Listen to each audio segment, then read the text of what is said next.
ఓం శ్రీ సద్గురుభ్యో నమ.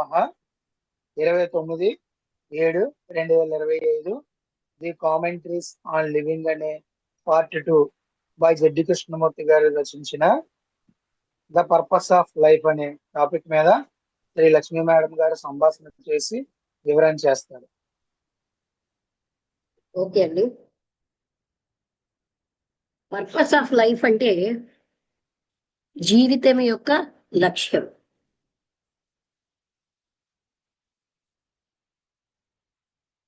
సరే,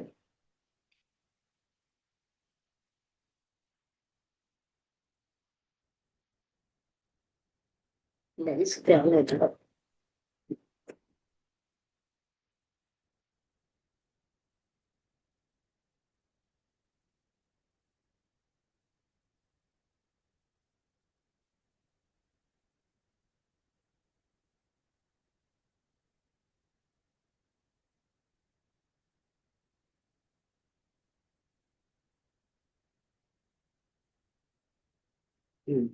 జీవితం యొక్క లక్ష్యం అన్నమాట. ఆ ఇంటి ముందున్న రోడ్డు సముద్రానికి వెళ్తోంది. అదేంటంటే ఎన్నో షాప్స్ అన్నిటినీ కలుపుకుంటూ ఇంకా గొప్ప గొప్ప ఫ్లాట్స్ కూడా ఉన్నాయి, గ్యారేజెస్ ఉన్నాయి, మందిరాలు ఉన్నాయి, డస్టీగా ఉంది, ఎవరు చూడనటువంటి పట్టించుకొని తోటలతో ఉంది. అది ఎప్పుడైతే సముద్రాన్ని చేరిందో ఆ రోడ్డు ఒక ట్యాక్సీస్ తోటి, బసెస్ తోటి, మోడర్న్ సిటీ యొక్క నాయిస్ అంతటితో అదొక పెద్ద ఫేర్ లాగా ఉంది. అంటే ఒక పెద్ద సంతలాగా. అయితే పొద్దున్న వేళ మాత్రం, సాయంత్రం వేళ ఒక చిన్న స్మార్ట్ గా క్లబ్ ఒకటి ఉంది. ఆ గోల్ఫ్ కూడా అక్కడ ఆడుతూ ఉంటారు. ఎన్నో సౌందర్యమైన గార్డెన్స్ ఉన్నాయి అక్కడ. సాయంత్రము పొద్దున్న కూడా ఆ అది బిజీగా ఉంటుంది కార్లతో. ఆ కార్లన్నీ ఒక స్మార్ట్ క్లబ్కి వెళ్తాయి. ఆ క్లబ్ గోల్ఫ్ కోర్స్ ఉంటుంది అక్కడ. అలాగే అందమైన తోటలు ఉన్నాయి. ఈ మార్గంలో నేను నడుస్తూ ఉంటే ఎంతో మంది బెగ్గర్స్ అంటే బిచ్చగాళ్ళు ఆ పేవ్మెంట్స్ మీద ఉన్నారు. వాళ్ళేమీ సౌండ్ చేయట్లేదు, వాళ్ళ చేతులు కూడా చాపట్లేదు ఆ వెళ్లే వాళ్ళ పట్ల. ఒక 10 ఏళ్ల అమ్మాయి ఒక టిన్ క్యాన్ మీద తల పెట్టుకుని పడుకుంది. ఇంకా ఒక చిన్నపిల్ల 3 ఏళ్లైనా ఉండవు ముందుకొచ్చింది, చేతులు చాపుతూ ఒక అద్భుతమైనటువంటి చిరునవ్వుతోటి. తల్లి వెనక నుంచి చూస్తోందనమాట. అంటూ ఆమె కూడా నియర్ బై అక్కడ చెట్టు కింద కూర్చుని ఆవిడ చూస్తోంది. నేను ఆ పిల్ల చాపిన చెయ్యిని పట్టుకున్నాను. మేం కొంత దూరం, కొన్ని అడుగులు నడిచాం, మళ్ళీ వెనక్కి వచ్చాము వాళ్ళ అమ్మగారి దగ్గరికి. నా దగ్గర ఒక కాయిన్ కూడా లేదు. లేకపోవడం వల్ల నేను అది ఆమెకి నెక్స్ట్ డే ఇచ్చాను. కానీ ఆ చిన్నపిల్ల అది తీసుకోవట్లేదు. ఆ పిల్ల ఆడుకోవాలనుకుంటుంది. అందుకే మేము ఆడుకున్నాం. ఆ కాయిన్ అది తల్లికి ఇచ్చేసాను. నేను ఎప్పుడు అక్కడ నడుస్తున్నా సరే ఆ మార్గంలో ఆ చిన్నపిల్ల అక్కడే ఉంటుంది, సిగ్గుతో, చిరునవ్వుతో, ప్రకాశవంతమైన కళ్ళతో. ఆ ఎంట్రన్స్ కి ఆపోజిట్ గా ఒక ఫ్యాషన్ తో ఉన్న క్లబ్ ఉంది. ఆ గ్రౌండ్ మీద ఒక బిచ్చగాడు కూర్చున్నాడు. అతను గోనె బాగా మాసిపోయిన గోనె సంచితోటి కప్పుకున్నాడు గోనెని. ఆ అట్టకట్టేసిన ఆయన జుత్తు డస్ట్ తోటి ధూళితో నిండిపోయింది. కొన్నాళ్ళు నేను అలా వెళ్తూ ఉంటే ఆయన అక్కడే పడుకునేవాడు. ఆయన తల డస్ట్లోనే ఉండేది. ఆయనకి వస్త్రాలు లేని ఆ శరీరం అదే గోనెతో కప్పబడి ఉండేది. ఇతర రోజుల్లో ఆయన సంపూర్ణంగా నిశ్చలంగా కూర్చునేవాడు. చూడకుండా, దేన్ని చూడకుండా. ఆ పైన ఆయన పైన చెట్టు మాత్రం ఉండేది. ఒకరోజు సాయంత్రం ఆ క్లబ్లో ఏదో బాగా సందడి ఉంది. అన్ని లైట్లతో ఉంది. ఆ కార్లన్నీ మెరుస్తున్నాయి. అక్కడ ప్రజలందరూ నవ్వుతున్నారు. డ్రైవ్ చేసుకుని వచ్చారు. వాళ్ళేమో ఆ హార్న్స్ మోగిస్తూ ఆ క్లబ్ హౌస్ నుంచి ఒక సన్నటి మ్యూజిక్ వినిపిస్తోంది గట్టిగా, గాలంతటిని నింపేస్తూ. ఎంతో మంది పోలీసులు అక్కడ ఆ ఎంట్రన్స్ దగ్గర నిల్చున్నారు. అక్కడ ఒక పెద్ద సమూహం కూడేరు. అక్కడ ఉన్న మంచి అందమైనటువంటి దుస్తులు వేసుకుని బాగా ఆహారం తిన్నటువంటి ప్రజల్ని చూడ్డానికి, కారుల్లో వచ్చిన వాళ్ళని. ఆ బెగ్గర్ తన వీపు అంటే వెనక్కి తిరిగిపోయాడు ఇదంతా చూసి. ఒక వ్యక్తి ఆయనకి తినడానికి ఏదో ఇచ్చాడు.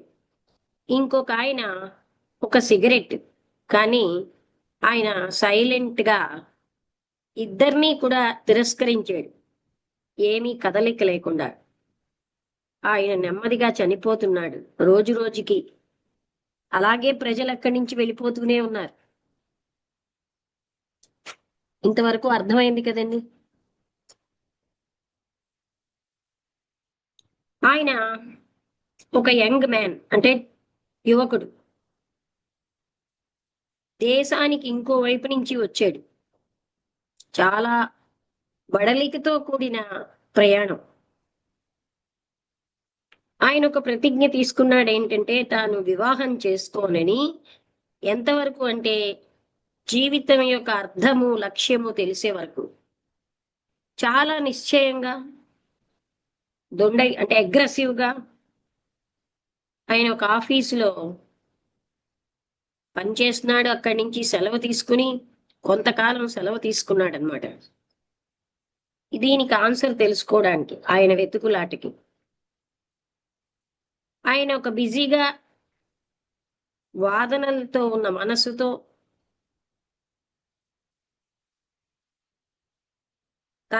తనలోంచి వచ్చిన ఆన్సరు, ఇతర ప్రజలు ఇచ్చినటువంటి ఆన్సర్ని ఆయన అసలు వినటమే లేదు. ఆయన పదాలు చాలా ఫాస్ట్ గా రావట్లేదు.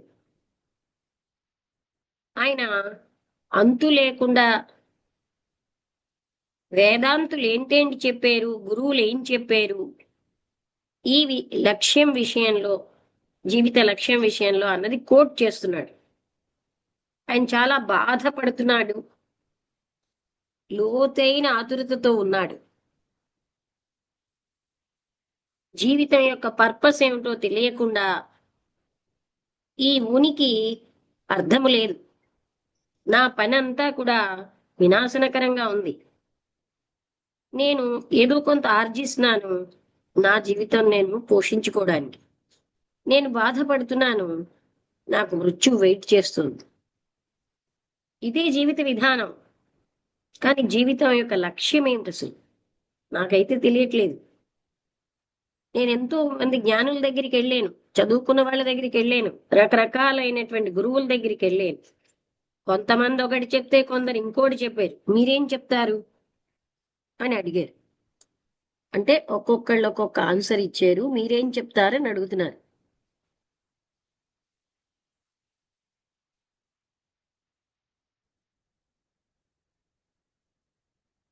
అయితే ఆల్రెడీ మీకు చెప్పిన దాంతో పోల్చడానికా మీరు అడుగుతున్నారు? ఇంకో దగ్గర ఎక్కడెక్కడో చెప్పిన వాటితో నా ఆన్సర్ని పోల్చడానికా మీరు అడుగుతున్నారు అని అడిగారు. అవును. అప్పుడు నేను ఎన్నుకోగలను. నా చాయిస్ అనేది ఏది నిజం అనిపిస్తే దాని మీదే నేను ఆధారపడతాను.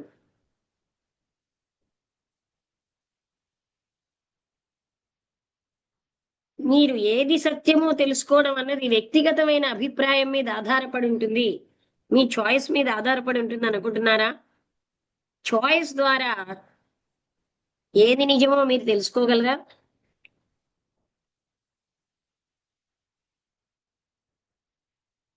వివేకంతో కాకపోతే మనిషి ఏ విధంగా తెలుసుకోగలుగుడు? ఏదైనా ఒక విషయాన్ని చాయిస్ ద్వారా కాకపోతే ఎలా తెలుసుకోగలడు? నేను మిమ్మల్ని వింటున్నాను చాలా జాగ్రత్తగా. మీరు ఏం చెప్తున్నారన్నది నాకు అప్లై అవుతుంది. ఇతరులు ఏం చెప్పారో నేను దాన్ని తిరస్కరిస్తున్నాను. నా జీవిత విధానం ఆ లక్ష్యం వైపు మీరు పెట్టారు. మీరు చూపించిన లక్ష్యం వైపే ఉంది. నేను చాలా నిజాయితీపరిని. ఈ విషయంలో ఈ కోరిక ఏంటి అసలు జీవిత లక్ష్యం అని తెలుసుకోవడంలో నేను చాలా నిజాయితీతో ఉన్నాను. అప్పుడు కృష్ణమూర్తి గారు అంటున్నారు, కొంచెం ముందుకెళ్లే లోపల మీరు సార్ అని సంబోధించి మీరు మిమ్మల్ని మీరు చూసుకోవడం అన్నది చాలా ముఖ్యం కాదా? మీకు కేపబుల్ అంటే సమర్థత, అన్వేషణకి సమర్థత, సీకింగ్ అవుట్ ద ట్రూ, సత్యాన్వేషణకి సమర్థత ఇఫ్ యు ఆర్ ఉన్నది అంటే ఇది ముఖ్యం కాదా మిమ్మల్ని మీరు చూసుకోవడం? ఇది మీకు గౌరవంగా నేను సలహా ఇస్తున్నాను, మిమ్మల్ని తక్కువ చేసి కాదు. సత్యం అన్నది ఒక అభిప్రాయమా, సంతోషానికి చెందిన అభిప్రాయమా, సంతృప్తికి చెందిన అభిప్రాయమా? మీకు ఏదైతే అప్లై అవుతుందో మీరు దాన్ని అంగీకరిస్తున్నాను అంటున్నారు. దాని అర్థం ఏమిటంటే మీకు సత్యంలో ఉత్సాహం లేదు. మీకేది తృప్తిగా ఉందో దాంట్లోనే మీకు ఉత్సాహం. మీరు బాధని సహించడానికి, కంపల్షన్ని,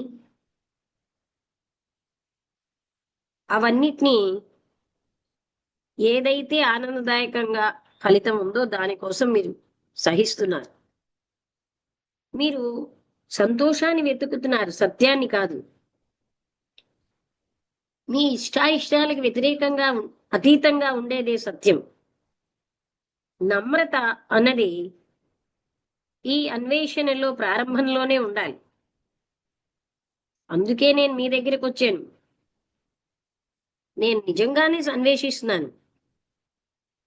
నేను ఎంతో మంది గురువుల్ని అడిగాను సత్యం ఏమిటని. వాళ్ళని నేను ఎంతో హంబుల్గా, ఎంతో అంటే నిశ్చయాత్మకంగా నేను పాటిస్తాను. మీరు ఎవరినైనా అనుకరిస్తున్నారంటే మీరు నమ్రతను తిరస్కరించినట్టే.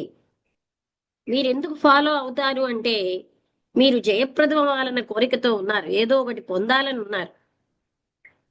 ఇలాంటి పొందాలని ఉన్న ఆశయాలున్న వ్యక్తి ఆయన అది ఎంత సూక్ష్మతరమైందైనా సరే, ఎంత దాగి ఉన్నా ఆయన యొక్క ఆశయం అన్నది అది ఎప్పుడు హంబుల్గా ఉండదు.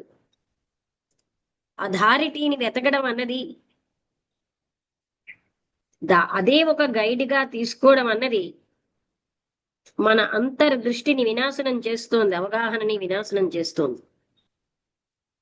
అథారిటీని అంటే వెనకాల పడ్డం, అదే మన యొక్క గైడ్గా తీసుకోవడం అంటే మనలో ఉన్నటువంటి అంతర్దృష్టిని, అవగాహనని వినాశనం చేసుకోవడమే.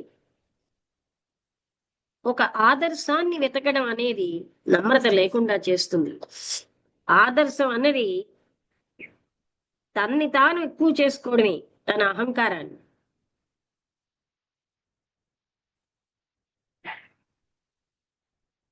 రకరకాల మార్గాల్లో నేనుకి ఇంపార్టెన్స్ ఇస్తున్నప్పుడు ఆయన హంబుల్ గా ఎలా ఉంటాడు? నమ్రత అన్నది లేకపోతే సత్యం అన్నది ఎప్పుడు ఉండదు.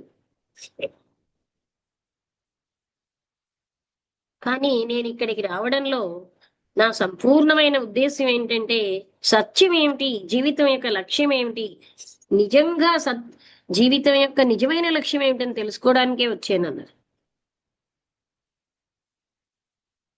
అలా మీరు చెప్తే, అంటే ఒకవేళ చెప్పాలి అంటే మీరు ఒక ఐడియాతో బంధించబడ్డారు. ఇది ఒక ఏదో అవ్వాలనే ఒక ఫిక్సేషన్ అన్నమాట.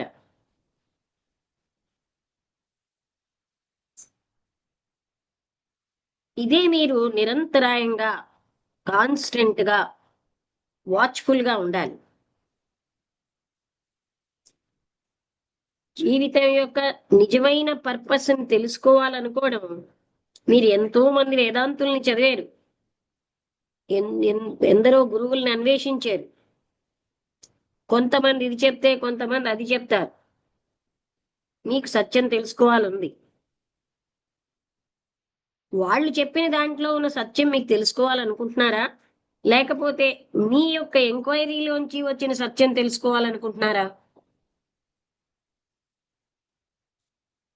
మీరు స్ట్రైట్ గా నన్ను ప్రశ్నిస్తే ఆ విధంగా నేను కొంత సంకోచంగా అయిపోతున్నాను నా సమాధానం ఇవ్వడం.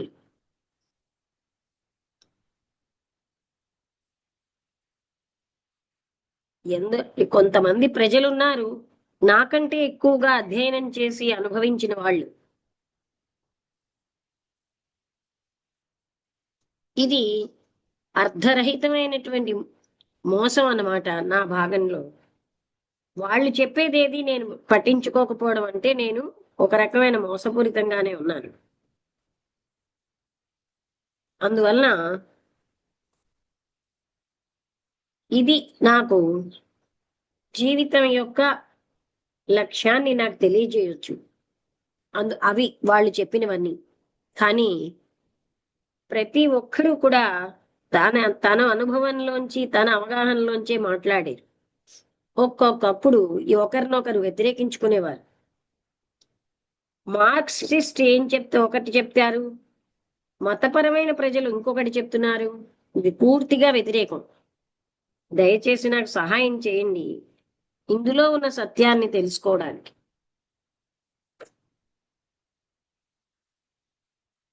ఫాల్స్ ని ఫాల్స్ గా చూడడం, ఫాల్స్ లో ఉన్న సత్యాన్ని చూడడం, సత్యాన్ని సత్యంగా చూడడం అంత సులువైన విషయం కాదు. క్లియర్ గా తెలుసుకోవాలంటే కోరిక నుంచి విముక్తి ఉండాలి. ఆ కోరిక మనని ట్విస్ట్ చేస్తుంది, మనస్సుని కండిషన్ చేసేస్తుంది. మీకు చాలా ఆతురతతో ఉన్నారు జీవితం యొక్క ప్రాముఖ్యత అన్న విషయం తెలుసుకోవడంలో. మీ యొక్క ఈ ఆతురత ఒక ఆటంకం అయిపోతుంది. మిమ్మల్ని మీరు, మీ ఎంక్వైరీని మీరు అవగాహన చేసుకోవడానికి. మీరు చదివిన దాంట్లో సత్యాన్ని మీరు తెలుసుకోదలుచుకుంటున్నారు. మీ గురువులు చెప్పిన దాంట్లో అవును చాలా నిశ్చయంగా తెలుసుకోదలుచుకుంటున్నాను అన్నారు. అప్పుడు ఏది సత్యమో మీ అంతటి మీకు తెలియాలి కదా. ఈ విషయాలన్నిట్లో మీ మనస్సు సమర్థత కలిగి ఉండాలి డైరెక్ట్ గా అనుభూతి చెందడానికి. అలా లేదనుకోండి, అది ఐడియాస్ అనేటటువంటి అడవిలో దాన్ని అది కోల్పోతుంది. ఐడియాసు, అభిప్రాయాలు, నమ్మకాలు అనే వాటిలో అది కోల్పోయింది. మీ మైండ్ అన్నది ఏది సత్యమో తెలుసుకోగలిగేటటువంటి, చూడగలిగే సమర్థతని లేకపోతే అది ఒక ఎగురుతున్న ఆకు లాంటిదే. అందుకని ముఖ్యమైన విషయం ఏంటంటే ఇక్కడ కన్క్లూషన్స్ గాని, నమ్మకాలు, ఇతరులు చెప్పినవి గట్టిగా చెప్పిన విషయాలు గాని ప్రాముఖ్యం కాదు, వాళ్ళెవరైనా.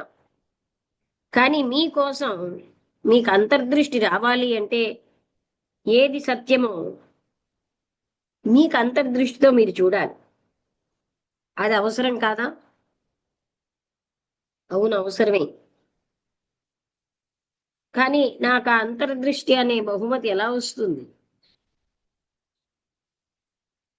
అవగాహన అన్నది కొద్ది మందికి రిజర్వ్ అయిన గిఫ్ట్ కాదు.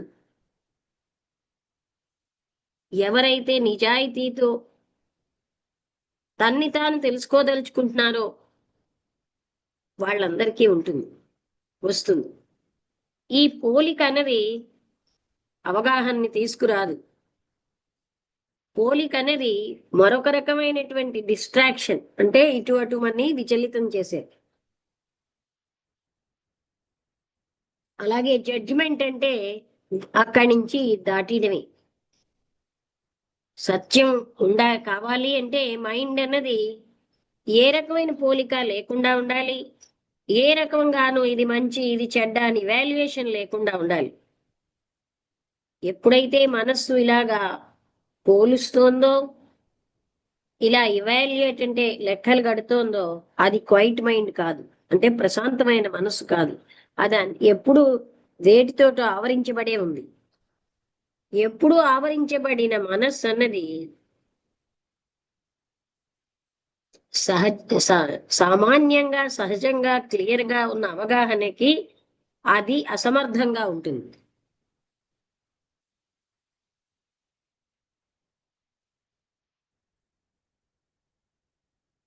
అయితే మీ ఉద్దేశం ఏమిటి? ఇంతకాలం నుంచి నేను ఎన్నో విలువలన్నీ పెట్టుకున్నవి వదిలేయాలా? ఇంతకాలం నుంచి నేను ఆర్జించిన జ్ఞానం, నేనెంతో పోగు చేసుకున్న జ్ఞానం, మీ మనస్సు అన్నిటి నుంచి ఏదైనా కనిపెట్టాలంటే స్వేచ్ఛగా ఉండొద్దా?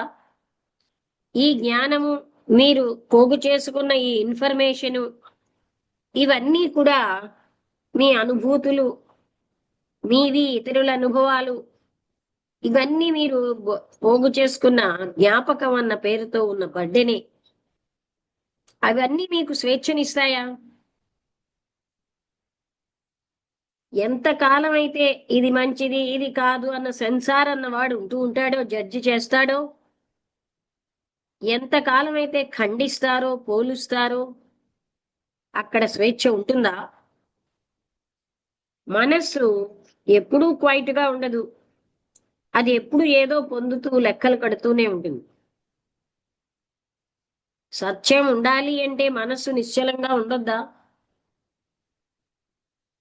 అది నేను చూస్తున్నాను. కానీ మీరు నా వైపు నుంచి నాలాంటి ఒక సింపుల్ గా అజ్ఞానంగా ఉన్న మనస్సుని నాలా మీరు అతిగా అడుగుతున్నారు.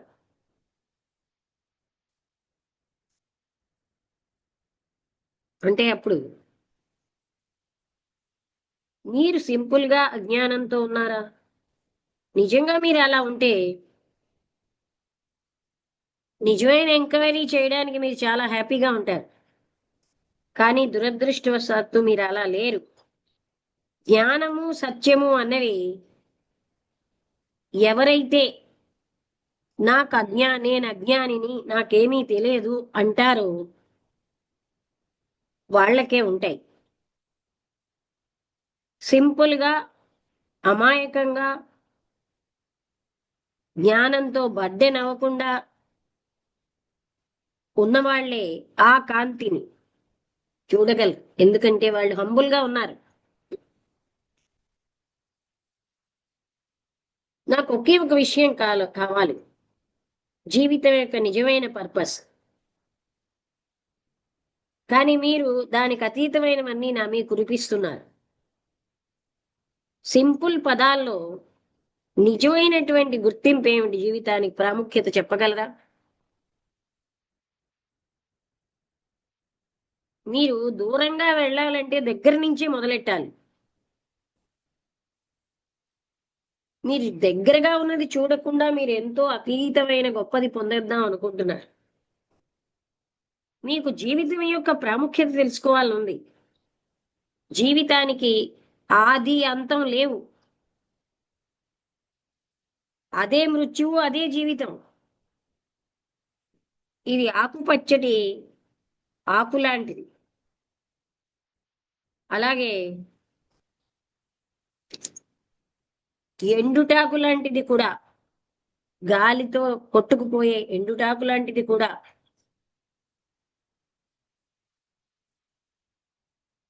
ప్రేమ అనంత అంటే కొలవలేని సౌందర్యం, ఒంటరితనం దుఃఖం, ఒంటరితనంలోంచి వచ్చే దుఃఖం, ఎలోన్నెస్ లో అంటే ఇంకా ఉన్నటువంటి పరమానందం, ఇదేది కూడా కొలవలేం. మనస్సు ఎప్పుడు దాన్ని తెలుసుకోలేదు. ఇక్కడితో అయిపోయింది. ఈ టాపిక్ మీకు అర్థమైందా? అంటే ఏమంటున్నారు ఆయన? పర్పస్ ఆఫ్ లైఫ్ అని ఎంతో మందిని కలిసేను, వాళ్ళని అడిగాను పర్పస్ ఆఫ్ లైఫ్. కానీ నాకేమోని ఎక్కడ అంటే మీరు చెప్పండి అంటే వాళ్ళందరితో పోల్చడానికా నన్ను అడుగుతున్నావు అన్నారు. అవును, నేను అలా పోల్చుకుని నాకేది రైట్ అనిపిస్తుందో అది తీసుకుంటానన్నారు. అప్పుడు ఆయన అన్నారు, నీకేది రైట్ అనిపించాలో అది తెలుసుకోవాలంటే నీ అనుభూతితో నువ్వు పొందాలి. అది పొందాలంటే మనస్సు నిశ్చలంగా ఉండాలి, ఎంటీగా ఉండాలి. నాకేమీ తెలియదు అనే, నేను చాలా అమాయకుడిని అని నాకు అజ్ఞానంతో ఉన్నానన్నది. మీరు అజ్ఞానంతో ఎక్కడ ఉన్నారు? ఇన్ఫర్మేషన్ అంతా నిండిపోయి ఉంది ఆయన మనసులో. అలాంటి మనస్సు ఎప్పుడు కూడా సత్యాన్ని తెలుసుకోలేదు. సత్యాన్ని తెలుసుకోవాలంటే అక్కడ చాయిస్లెస్ అవేర్నెస్ ఉండాలి, కానీ ఖండించడం, జడ్జిమెంట్ ఇవన్నీ ఉంటే అటువంటి మనస్సు సత్యాన్ని తెలుసుకోలేదు. నాకేమీ తెలియదు, నేను తెలుసుకోవాలి అనే ఒక హంబుల్ గా అంటే వినమ్రతతో, అంతర్గతమైన నమ్రతతో, సహజ నమ్రతతో ఉన్న వాళ్ళే ఆ మనస్సే అవగాహన చేసుకోగలరు. కానీ ఇలా ఎన్నిటితోటో పోగు చేసుకున్న మనస్సు ఎప్పుడు అవగాహన చేసుకోలేదు. అది అసమర్థం. అందుకని ఇది రైటా కాదా అనడానికి మీకు ఒక అనుభవం, మీరంతటి మీరుగా తెలుసుకున్నప్పుడు కదా అది పోల్చగలదు. మీ అంతటి మీరుగా తెలుసుకోవాలంటే మీ మనస్సు అంతా ఎంటీ అయిపోవాలి. మీ కాన్షియస్నెస్, మీ చైతన్యంలో ఏమీ ఉండకూడదు. అప్పుడే మీరు ఏదైనా ఆ సత్యం ఏమిటో తెలుసుకోగలరు. అయినా జీవితానికి ఆది అంతం లేనే లేవు. లైఫ్ అనేది అలాంటిది. చివరికి అదే చెప్పానన్నమాట. మీరు దూరంగా వెళ్ళాలంటే ముందు దగ్గర నుంచే ప్రయాణించాలి. మీకు జీవితం యొక్క ప్రాముఖ్యత తెలుసుకోవాలనుకుంటున్నారు. దీనికి ఆది అంతం లేదు. జీవితం అంటే మృత్యువు, జీవితం అంటే జీవితమే. ఇది ఆకుపచ్చటి ఆకు, గాలికి కొట్టుకుపోయే ఎండుటాకు కూడా. ప్రేమ అనంతమైన అనంతత్వం, సౌందర్యం,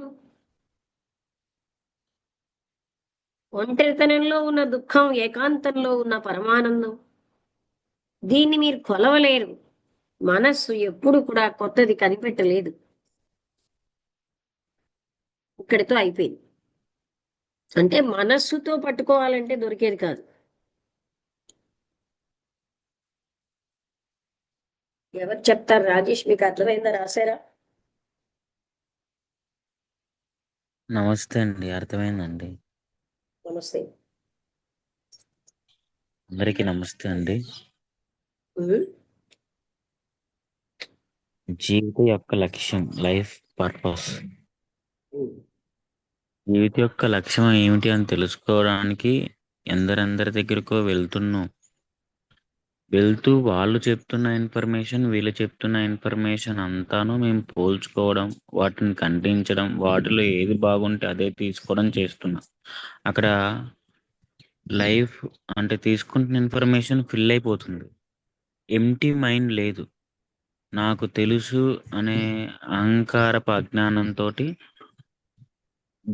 ఆ ఉన్న జ్ఞానమే అది నాది అని అనుకునే ధోరణిలో వెళ్తూ కంపారిజన్ చేసుకుంటూ ఆ ధోరణిలోనే జీవిస్తున్నాం కానీ నిజమైన పర్పస్ తెలుసుకోవడానికి నేను అజ్ఞానిని, నాకేమీ తెలియదు అని యాక్సెప్ట్ చేసి ఎంప్టీ మైండ్ తోటి ఉండాలి.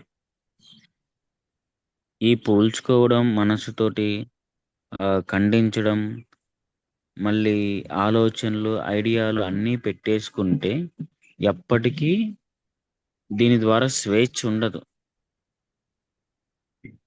అసలు లైఫ్ పర్పస్ తెలుసుకోవాలి, సత్యాన్ని సత్యంగా అంగీకరించాలి, సత్యంగా చూడగలగాలంటే జీవితంలో నమ్రత కలగాలి, నమ్రత ఉండాలి. ఆ నమ్రత అనేది నాకేమీ తెలియదు, నేను అజ్ఞానిని అని యాక్సెప్ట్ అయ్యి చూసుకున్నప్పుడే వస్తుంది. యాక్సెప్ట్ అవ్వడం కాదు, ఆయన యాక్సెప్ట్ చేస్తున్నాడుగా నాకేం తెలియదని. కానీ అది ఇన్ఫర్మేషన్ ఉంది నాకు మైండ్. అంటే యాక్సెప్ట్ కాదు, ఆ పదం అక్కడ యాక్సెప్ట్ కాదు. సహజంగా వచ్చేదే నమ్రత, పెంపొందించుకోవడం వల్ల కాదు, తను ఫీల్ అవ్వాలి అలా. అవునండి.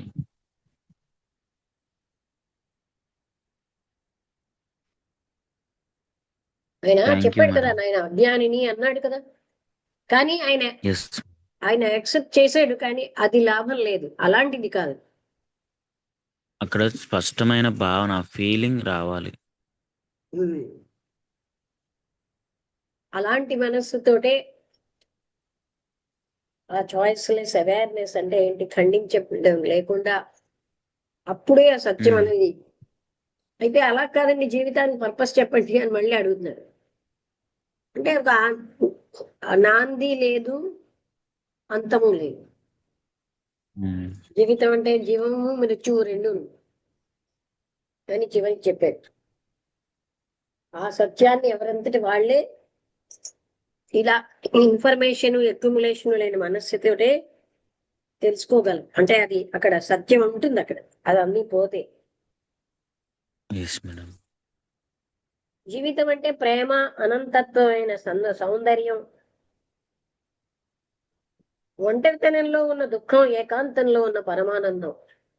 దాన్ని ఎవరు కొలవలేదు, మనస్సుతో దాన్ని పట్టుకోలేదు అని చెప్పారు. మనస్సు కదా అందరు, మనం చేసేదంతా మనస్సుతోటే కదా.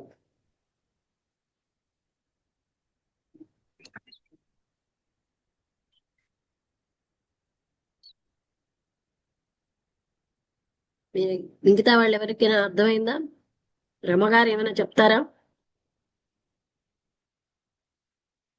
అర్థమైందమ్మా. అంటే తెలిసిన జ్ఞానంతో ఏది తెలుసుకోలేమని అర్థమైంది. అంటే మనం అన్ని పోల్చుకోవడమే చేస్తా ఉంటాం. అక్కడ అది వాళ్ళు అది చెప్పారు, వీళ్ళు ఇది చెప్పారు. దాని నుంచే ఇంకా వేరేది ఒకరినొకరిని పోల్చుకోవడమే మొత్తమే జీవితం అంతా అయిపోతుందమ్మా. మనం అసలు అసలు అసలు సత్యాన్ని వదిలేసి